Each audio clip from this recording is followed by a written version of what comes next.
What if I told you that absolutely everything in the universe, and I mean everything, from the furthest spinning galaxy down to the actual thoughts currently firing in your brain, what if it's all made of exactly two ingredients? Yeah, just to, I mean, the sheer scale of that concept is just staggering when you really stop to think about it. It totally is.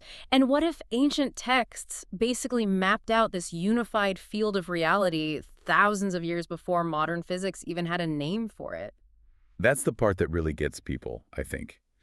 We are talking about reducing the infinite complexity of the cosmos and, well, the sheer biological complexity of your own body down to a single, continuous, dynamic relationship. Right. So welcome to another deep dive for the Simplified Awakening Ancient Wisdom Decoded channel. We are so glad you're here with us today. Absolutely. And hey, if you are ready to explore the hidden mechanics of reality with us today, we humbly ask you to subscribe, hit that like button, and drop your valuable comments down below. It really helps us spread this ancient wisdom to more people who need it. It makes a huge difference, yeah. So today we are undertaking a really profound journey into two concepts you might have heard of, but you rarely hear them explained as actual physics. I'm talking about Akasha and Prana. The ancient Sanskrit terms for matter and energy. Exactly. And we're pulling from a really heavy-hitting stack of sources today. We've got the Upanishads, the Hatha Yoga Pradipika, and the incredibly sharp analytical insights from the complete works of Swami Vivekananda. And, these texts are so frequently miscategorized. People look at them as purely mystical or just like philosophical musings. Right, like they're just metaphors or something. Exactly. But when you really study the translations, particularly Vivekananda's breakdown, you realize they are literally operating manuals for the mechanics of reality. They're attempting to explain the underlying substrate of existence itself. Okay, let's unpack this. Because we need to understand the machinery of the cosmos before we can understand how those exact same mechanics operate inside you right now. Right, the macro to the micro. Yeah. So to start, we're zooming all the way out. According to Vivekananda's framework, the entire universe consists of just those two fundamental materials. First, there's Akasha. Akasha, yes. And this is described as the omnipresent, all-penetrating existence. It's the ultimate subtle canvas of matter. Like, if it has form, if it can be sensed at all, it evolves out of Akasha. But the thing is, Akasha, on its own, is completely inert. It's just pure potentiality. It requires a catalyst to bring it into manifestation. Okay, and that's the second ingredient. Exactly. That brings us to prana. Prana is the infinite manifesting power or energy of the universe. It's the kinetic force that acts upon the static potential of Akasha. So we definitely need an analogy here to lock this in, because I've heard people compare Akasha to water and prana to the wind that freezes it, but that doesn't actually work. Right. It doesn't work because wind is just moving air, which is still matter. It's still Akasha. Exactly, it's flawed. So let's look at it like a dormant guitar string instead. Akasha is that heavy, unmoving string. It just sits there, completely silent, representing raw, unformed matter. I like that. And prana, then, is the kinetic energy of the pluck. It's the sheer force of the musician's finger striking the string, causing the vibration that generates the sound, the note, the form. That is a much more accurate mechanical translation, actually. The vibration is the key here, and this aligns perfectly with the ancient concept of Srishti. Srishti. Yeah. If you look at older translations, Srishti is often written in English as creation.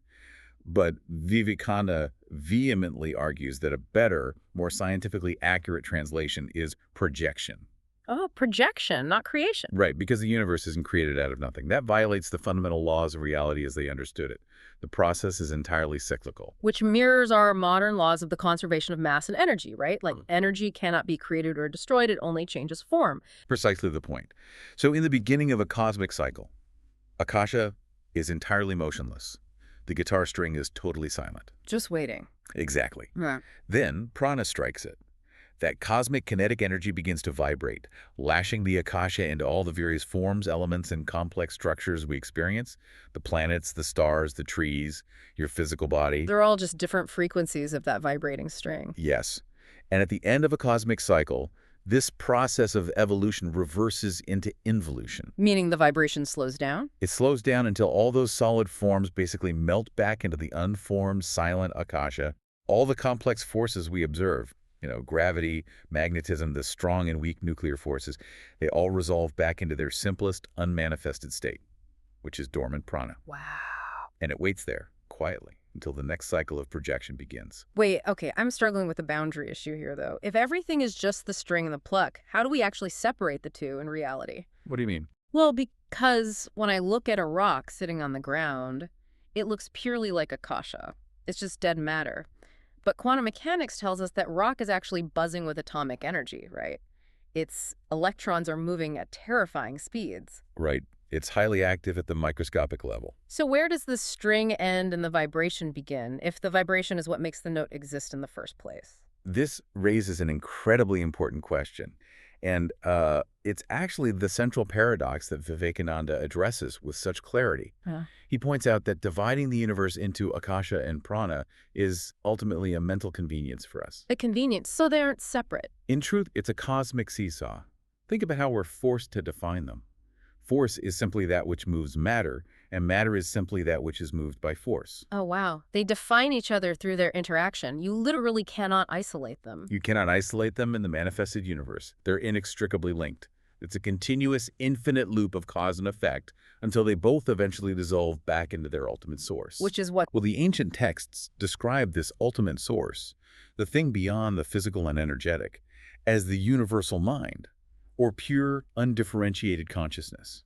Man, that is heavy. The idea that everything you see and touch is just a temporary projection of this cosmic seesaw is totally mind-bending. It shifts your whole perspective. It really does. But let's bring this down to Earth for a minute. Let's transition from the macro to the micro. If the entire cosmos is this massive interplay of prana and akasha, how does this play out inside the listener's physical body? Well, the foundational ancient principle is as above, so below. Right. The exact same cosmic forces spinning the Andromeda Galaxy are currently operating your respiratory system and your digestive tract. Which brings me to this brilliant story from the Prashna Upanishad. Have you read this one, the one about the senses? Oh, yes. It's a classic. It's this profound, almost humorous fable about the senses arguing over who is the most important.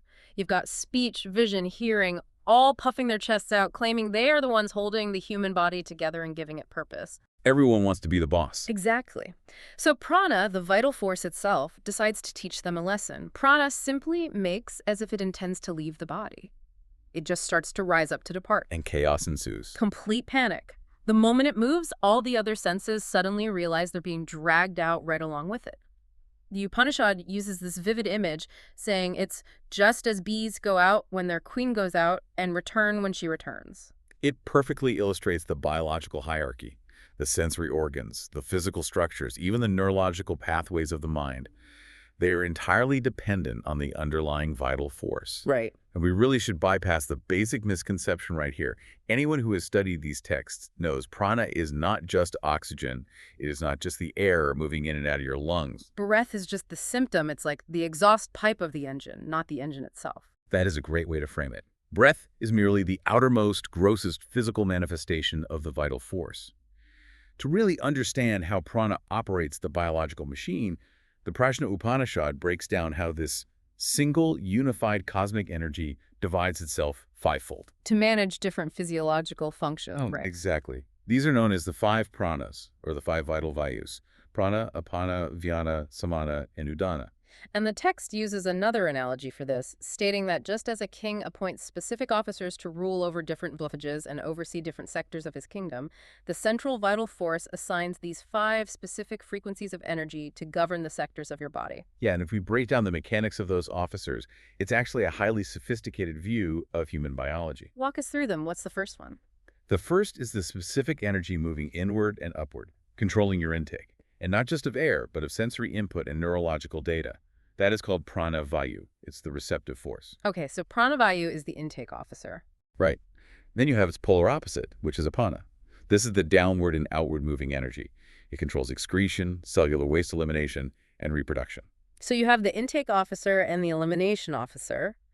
But what happens in the middle? Like, when I eat a meal, the energy required to break down that food, convert it into ATP, and distribute that metabolic heat equally throughout my system. That's samana, right? Yes, samana is the great equalizer. It is the metabolic fire operating primarily in the core of the body, balancing the intake of prana and the output of apana. Okay, so that's 3. Right. Once samana converts that energy, It hands it off to Vyana. Vyana is the omnipresent biological force that pervades the entire body.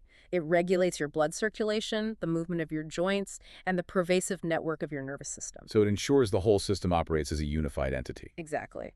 And then there's the fifth one, Udana, which is It's fascinating. an exit strategy. Well, yes. The text describes it as the upward moving energy responsible for physical growth, the ability to stand upright against gravity, and ultimately, it is the energy responsible for the separation of the subtle body from the physical body at the moment of death. Wow. When you view your body through this lens, it changes everything. It really does. It's like every single heartbeat you feel, every subconscious blink of your eyes, the digestion of the breakfast you ate this morning, none of it is just a random biological tick. It is all governed by these specific officers of prana working tirelessly in your system. It's cosmic kinetic energy channeled into highly specific biological functions. It is the Vishwa prana, the universal life force experiencing itself as you. Yeah. You are literally a localized manifestation of that cosmic seesaw. Beautifully put. Okay, so if prana is the king of the physical body and it dictates everything from cellular metabolism to the blinking of my eyes, who or what controls prana? That is the ultimate quotient of the yogic sciences, and it leads us directly into the territory of the mind. To understand the mechanics of this relationship, we turn to the Hatha Yoga Pradipika. A foundational text. Absolutely. And the very word Hatha contains the architectural blueprint. Ha represents prana, the vital force, and Tha represents the mind, or mental energy. Wait, really? So Hatha yoga isn't just like stretching in a warm room? No, not at all. It is literally the scientific union of the vital force and the mental force. The text clearly states that the mind and prana are mixed together like milk and water.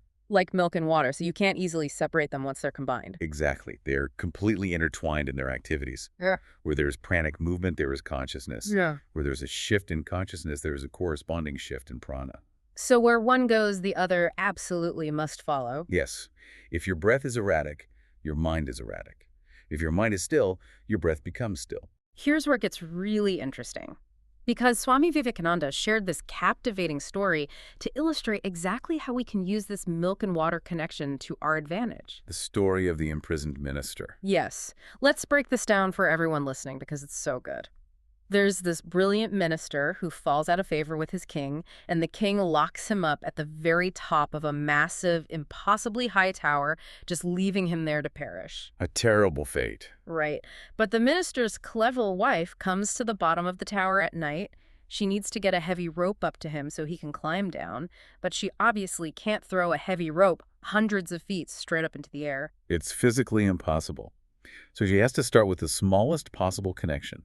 The minister shouts down instructions to her. He tells her to find a beetle, a drop of honey, a fine silken thread, a piece of pack thread, a stout twine, and finally the heavy rope. So she ties the delicate silken thread to the beetle's leg, puts the drop of honey on the beetle's horns-like, right in front of its face, and points it up the tower wall. And the beetle just follows the scent. Exactly. Smelling the honey just ahead of it, it slowly crawls up the wall, dragging that tiny, lightweight silken thread behind it until it eventually reaches the window, and the minister grabs the beetle. Now he has the silken thread. And the chain reaction begins. He uses that delicate silk to pull up the slightly thicker pack thread. Then he uses the pack thread to haul up the stout twine. And he uses the twine to finally haul up the heavy rope. He ties the rope to the window grating, climbs down the side of the tower, and escapes into freedom. It's an incredible story. That's brilliant. But what does this actually mean for someone sitting in traffic today or dealing with anxiety? How do we decode this analogy? Well, what's fascinating here is how perfectly this maps onto human physiology and psychology. The high tower is the prison of our own ignorance, our scattered, uncontrolled, highly reactive existence. We're all trapped up there. We are. The heavy rope we need to pull ourselves down to freedom is the mastery of prana itself, that raw, cosmic energy. But you can't just reach out and grab prana. It is too subtle, too massive, and too pervasive. So the silken thread, the very first thing we can actually touch and manipulate, is the physical breath. Yes, the physical breath is the silken thread. It is the single physiological process that is both entirely automatic, run by the subconscious, and yet completely available to our conscious control. Right. You don't have to think about breathing, but you can take over whenever you want. Exactly. By voluntarily controlling your breath, you grasp that silken thread. But it doesn't stop there. That controlled, rhythmic breathing allows you to get a hold of the pack thread. And what's the pack thread in our bodies? In our biological machine, the pack thread represents the subtle nerve currents in your body, specifically the autonomic nervous system and the vagus nerve. Oh, this is where the mechanics really lock together. When you slow your breath down, you are physically sending a signal through the vagus nerve, shifting your body out of sympathetic fight-or-flight mode and into parasympathetic rest and digest mode. You're pulling the thread. You are using the breath to literally pull on the nervous system. Precisely. You use the silk thread to grab the pack thread of your nervous system. And once you steady the nerve currents, you naturally steady your thoughts. Your thoughts, your executive functioning, your focused awareness, that is the stout twine. Because the mind and prana are mixed like milk and water? Exactly. Steadying the physical system automatically forces the mental system to settle. And once you have a firm grip on the twine of your focused thoughts, you can finally pull up the heavy rope.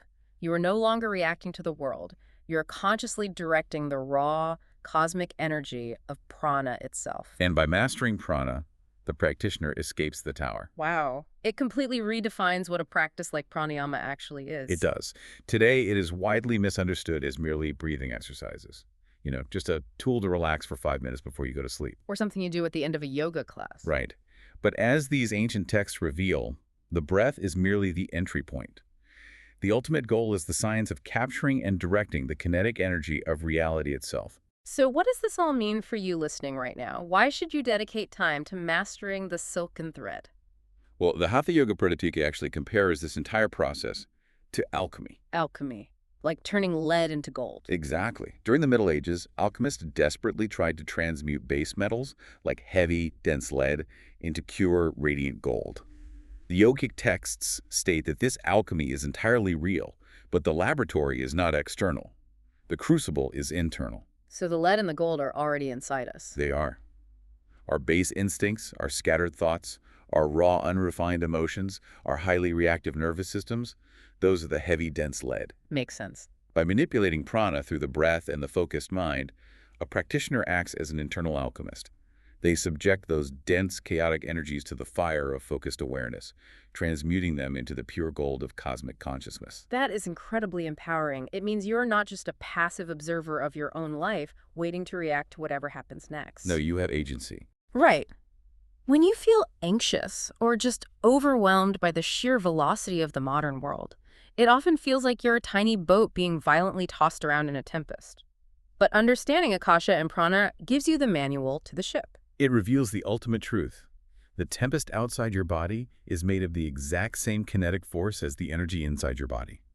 There is no separation. Controlling your own internal prana connects you directly to the Vishwa prana. You don't have to be battered by the storm.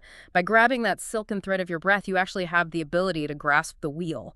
You change your respiration, you change your nervous system, you change your mind, you change your reality. Knowledge is most valuable when it is deeply understood and practically applied.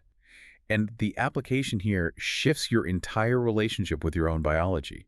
It transforms every breath from an unconscious necessity into a deliberate act of cosmic engagement. So to pull all of this together and recap the journey we've taken today, we started with the grand universal vision. Akasha is the infinite, subtle cosmic string, and Prana is the dynamic kinetic energy that plucks it. The cosmic seesaw. Exactly. This dynamic duo is responsible for projecting the furthest galaxies into existence, and at the exact same moment, it is the metabolic fire digesting your food and the vital force beating your heart.